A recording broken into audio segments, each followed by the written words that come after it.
Part 1. The Veins of Stone, Shadows Beneath the Louvre. The Louvre is not merely a museum. It is a gargantuan, sprawling sarcophagus of human history. To walk its halls at night, when the tourists have vanished and the polished parquet floors begin to groan under the weight of centuries, is to realize that the paintings are not just watching you. They are hungry. They feed on the echoes of the screams, the whispers of the dying, and the secrets of the kings who paved these foundations with gold and betrayal. The Ledger of Horrors. Before we descend into the crypts of the past, you must understand the catalog of terrors that define this place. The Phantom of the Tuileries, the Red Man, a harbinger of doom who haunts the corridors of the palace, signaling the fall of regimes and the onset of revolutions. The Cursed Stained Glass. The accounts of the St. Bartholomew's Day massacre, where the windows of the nearby church and the palace itself were said to drip with a crimson that never washed away. The Soul of the Mona Lisa. The disturbing, persistent reports from late-night guards of a woman walking through the Denon wing, her gaze tracking them with an intensity that borders on the predatory. The Unmarked Grave in the Basement. The architectural anomaly beneath the Sully wing, where foundations suggest not a storage vault, but a torture chamber sealed during the reign of Charles IX. The Silent Scream of the Antiquities. The collection of Egyptian relics that seem to shift their positions when no one is looking, as if the gods of the underworld are reclaiming their stolen property. The Foundation of Blood. The history of the Louvre is fundamentally a history of power built upon the bones of the unwanted. It began as a fortress, a medieval sentinel constructed by Philip II in the 12th century to protect Paris from Viking raids and internal strife. But as the castle transformed into a royal residence, the layers of masonry began to trap the energy of its inhabitants. In the 16th century, Catherine de' Medici, the Black Queen, turned the palace into a stage for her machinations. It was here, within these very walls, that the decision to unleash the St. Bartholomew's Day massacre was finalized. Thousands of Huguenots were slaughtered in the streets of Paris, and their blood seeped into the soil upon which the palace expansions were built. They say the stones of the Louvre are porous. They absorb the agony of that night, and when the air is humid and the moon is hidden, the scent of metallic, stagnant blood still rises from the marble floors. The Louvre is not just a building, it is a predator. It was designed to keep the world out, but in doing so, it locked the demons of the French monarchy inside. As we begin to peel back the layers of this history, you must remember, in the Louvre, the art is alive, the shadows have substance, and the past is never truly dead. It is merely waiting for someone to stay past closing time. The history of this place is a cycle of arrogance. Every king, every conqueror, and every curator believed they could own this space, that they could tame the dark history of the site. They all failed. The Louvre remembers every betrayal, every whispered assassination plot, and every desperate prayer that went unanswered in the cold, dark galleries. We are but fleeting ghosts in its long, stone memory. Part 2. The Crimson Harbinger, the Shadow of the Tuileries. To understand the true horror of the Louvre, one must look at the Red Man of the Tuileries, Le Petit Homme Rouge. He is not a myth that fades in the morning light. He is a permanent stain on the history of the palace, a spectral manifestation of the blood that was spilled to create the French royal grandeur. The death of Jean the Skinner. The legend begins with a butcher named Jean, who worked in the slaughterhouses near the site where the Tuileries Palace, the western wing of the Louvre complex, would eventually stand. Jean knew too much. He knew the secrets of Catherine de' Medici's court, the poisonings, the illicit affairs, and the plans for the massacres that were being hatched in the dark of the night. Catherine, fearing he would betray her, ordered her henchmen to silence the butcher. As he lay dying, his blood painting the stone floor, Jean the Skinner uttered a final, freezing curse. "I will return." And return he did, the harbinger of ruin. The Red Man is said to be a small figure, his skin glowing with the hue of raw, flayed meat, his eyes devoid of anything but an ancient, burning malice. He has been cited by the most powerful figures in French history, always appearing shortly before a tragedy. Napoleon Bonaparte is said to have seen him walking through the halls of the Tuileries just before his defeat at Waterloo. The spectral butcher would appear to royalty and revolutionaries alike, a crimson shadow flickering in the periphery of vision, a silent witness to the end of empires. The guards of the modern Louvre, who have spent decades patrolling the silent, labyrinthine corridors, often speak of a sudden, unnatural drop in temperature. They describe the sensation of being watched by something that has no eyes, something that moves through the walls with the ease of smoke. This is not the residual energy of a past event. It is an active, predatory presence. When the temperature plunges in the den and wing, the staff knows to look away. To catch a glimpse of the red man is not a ghostly encounter. It is a death sentence. The walls that weep. The architecture itself feels complicit. As you move from the Richelieu wing toward the heart of the palace, the windows seem to grow smaller, the ceilings lower, pressing down on the chest with the weight of centuries. It is in these older, deeper sections of the Louvre that the air thickens with the smell of wet earth and rot. There are records from the 18th century, diaries of palace staff that were suppressed by the crown, which speak of the walls that weep. During heavy rains, water seeps through the cracks in the foundations, but it is not clear, rainwater. It is dark, viscous, and tainted. The staff claimed that the stone had absorbed so much blood during the centuries of courtly violence that, when saturated, it released the memories of the victims. To touch the walls of the basement levels is to invite a chill into your bones that no fire can warm. The Louvre is a machine of memory, and its memory is defined by the screams of those who died in the dungeons that once existed beneath the opulent ballrooms. When the lights flicker in the modern gallery, it is not an electrical fault.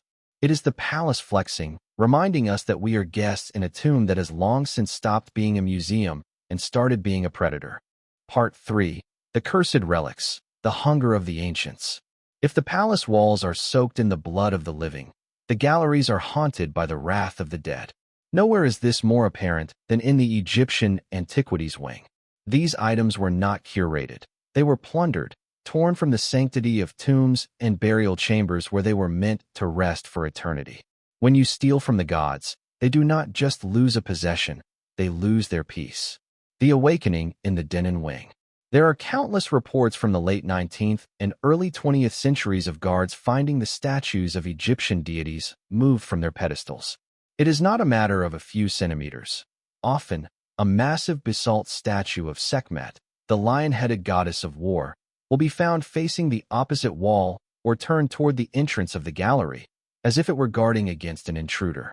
Night watchmen tell stories of a low, rhythmic vibration that emanates from the sarcophagi after midnight.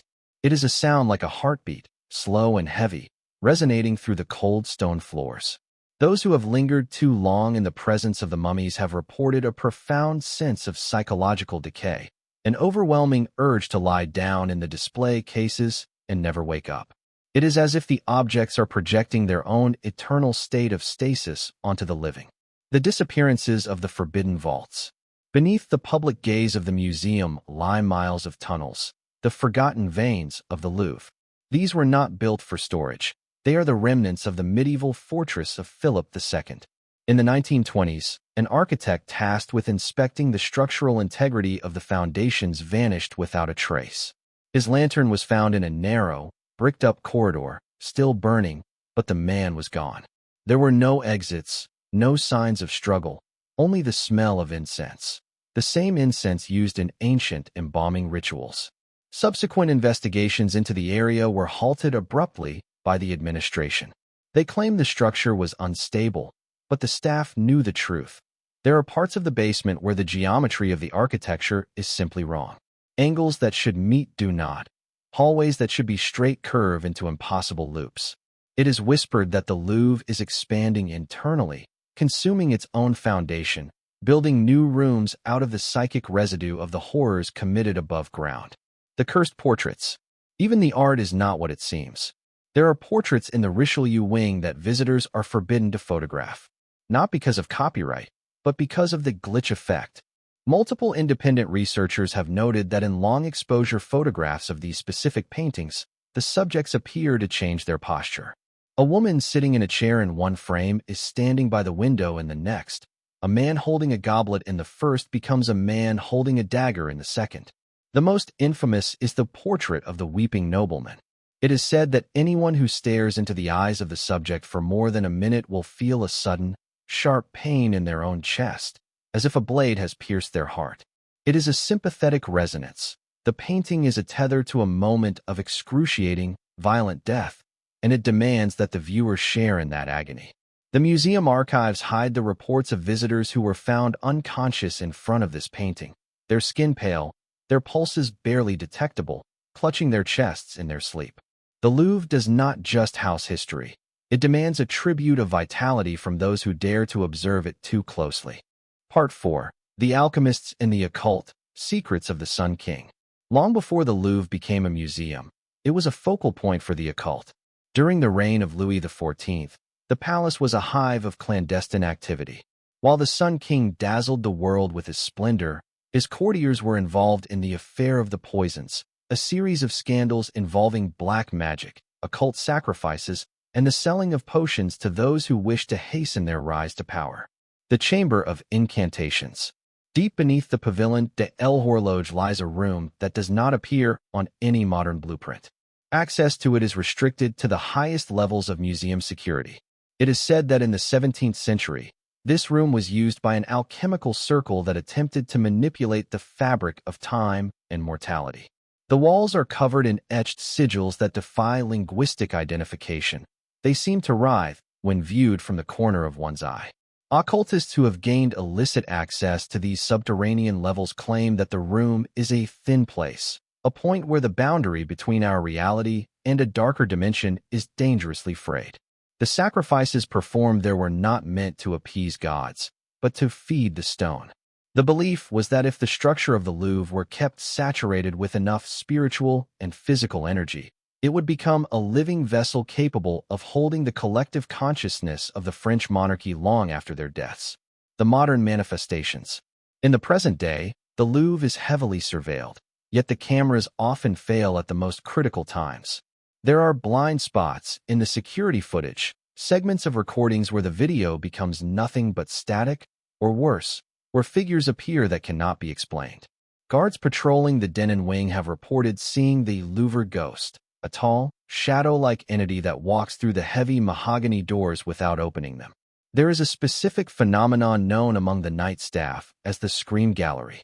It is a corridor in the northern section that is typically silent, but during the hours between 3 a.m. and 4 a.m., the air is filled with the faint, muffled sound of hundreds of voices whispering simultaneously. It is not a language, but a chorus of distress. When the security team investigates, the room is completely empty, save for the chilling realization that the temperature has dropped so low that their breath freezes in the air. The horror of the modern Louvre is that it is a public place built on a private hell. It is a museum of the dead that invites the living to stroll through its exhibits, oblivious to the fact that they are walking on the ceiling of a tomb. The statues are not mere clay and marble. They are anchors, keeping the spirits of the past bound to the earth, preventing them from fading. As long as the Louvre stands, as long as the people visit and the lights remain on, the cycle continues. The building is not preserving history. It is consuming it, cycle after cycle, forever hungry for the attention and the souls of those who enter its gates. The museum is not a sanctuary of art. It is a cage of iron and stone, holding back the darkness that would otherwise swallow Paris whole. Part 5. The Architects of Insanity, the Madness of the Blueprint.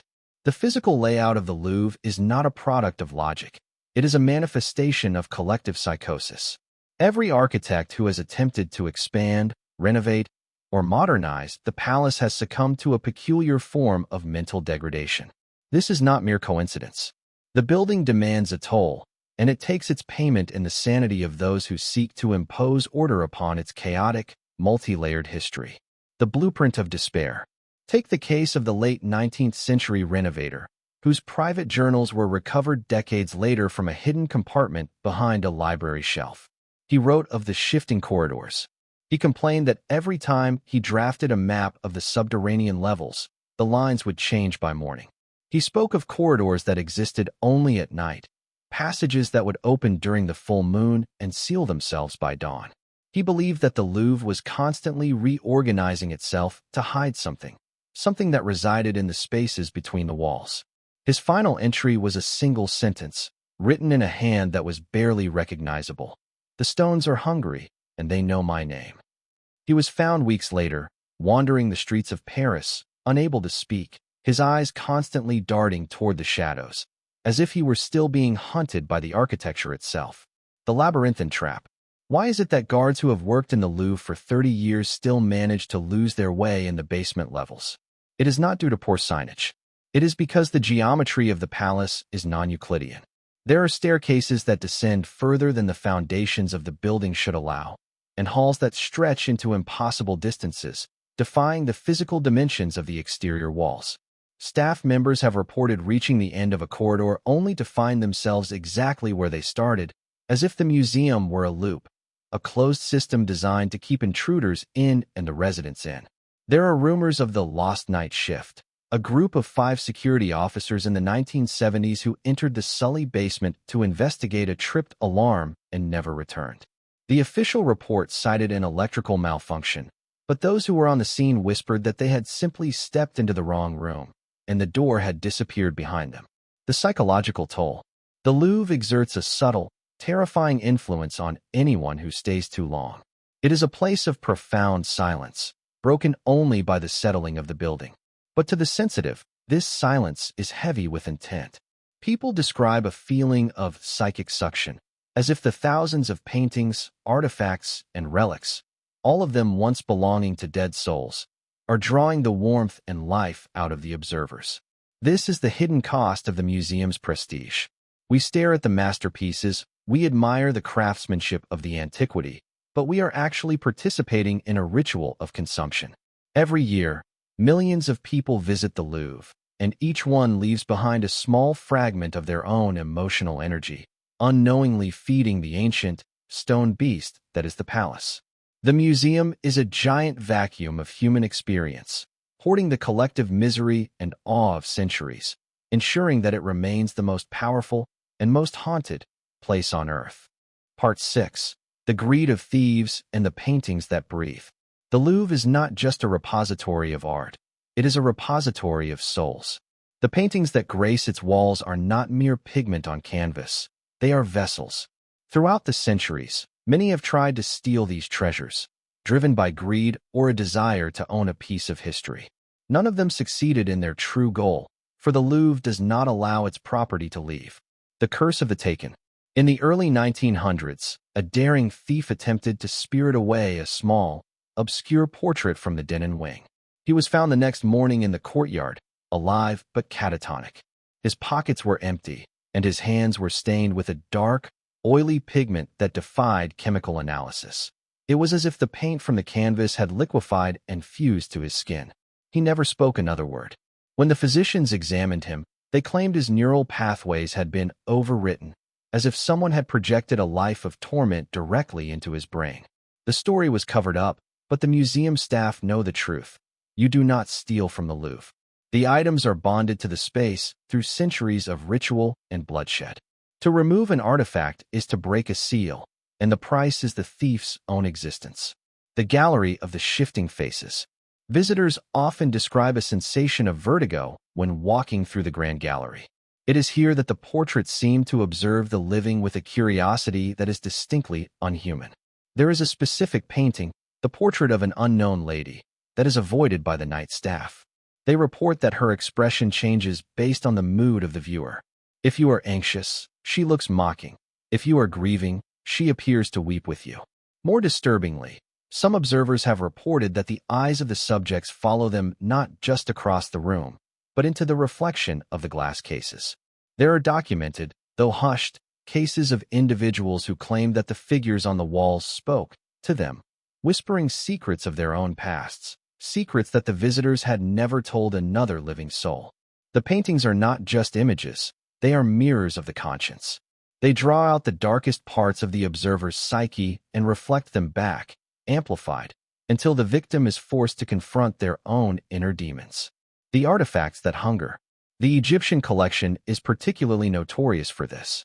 Items like the seated scribe or various Ushabti figures are said to exert a localized gravitational anomaly. People who spend too much time near them complain of a sudden, sharp fatigue, a feeling that their life force is being drained through their feet and into the floor. This is not a metaphor. The flooring in these halls is worn thin not by the feet of tourists, but by the weight of the entities that congregate there after midnight. Some researchers of the occult believe that the Louvre acts as a spiritual dam. Because so many items of intense emotional and ritual significance were brought together here, they have formed a collective consciousness. They are not waiting to be admired. They are waiting to be released. And every person who walks through the halls provides the psychic fuel needed to keep the dam from breaking. The museum is a battery, constantly recharging itself with the wonder, fear, and curiosity of the millions who pass through its gates. The moment we stop looking at the art is the moment the art begins to look at us. Part 7. The Spectral Court, the Monarchs Who Refuse to Leave. If you believe that death is the end of ambition, the Louvre will quickly disabuse you of that notion. The palace is not merely haunted by random spirits. It is inhabited by the Spectral Court, the restless, echoing remnants of the Valois, Bourbon, and Bonaparte dynasties. They remain here, locked in a perpetual cycle of political maneuvering, convinced that the kingdom is still theirs to command. The Hall of Whispering Dynasties. The area surrounding the old medieval foundation is where the air is most suffocatingly thick. This is the domain of the spirits who died during the violent transition of power. Historians who have spent nights in the archives report hearing the unmistakable sound of silk gowns brushing against stone and the rhythmic, hollow clatter of sabers on the marble floors. It is not the sound of a haunting. It is the sound of a bureaucracy that refuses to retire. There are accounts from the mid-20th century regarding a night janitor who, upon entering the Galerie d'Apollon, witnessed an entire assembly of figures dressed in 17th century attire. They were not transparent.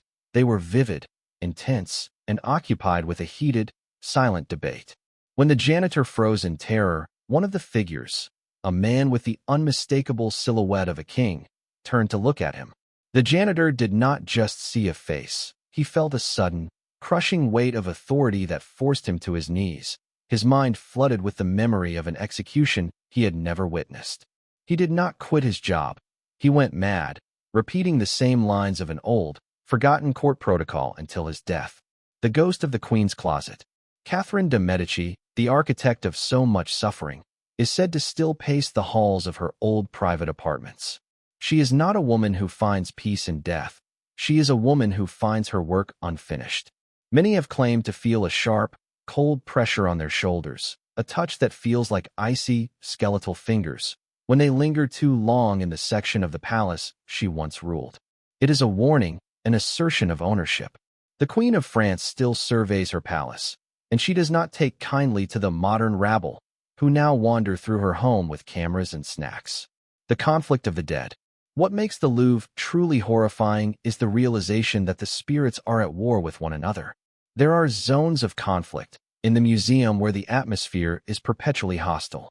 In the galleries where the art of the revolution is displayed, the guards report an inexplicable rise in aggression and irritability. It is as if the spirits of the guillotined are still clashing with the spirits of the aristocracy. During the night, these halls are not silent. They are filled with the psychic reverberations of shouting, the clanging of phantom steel, and the chilling, discordant laughter of those who enjoyed the chaos of the terror. To walk through these rooms is to walk through a battlefield where the smoke never clears and the casualties are always rising. The Louvre is a pressure cooker of resentment, where the ghosts of history continue to fight the battles that killed them, dragging the living into their crossfire. The building is not just a witness. It is a participant in a struggle that has lasted half a millennium, and it shows no signs of ceasing.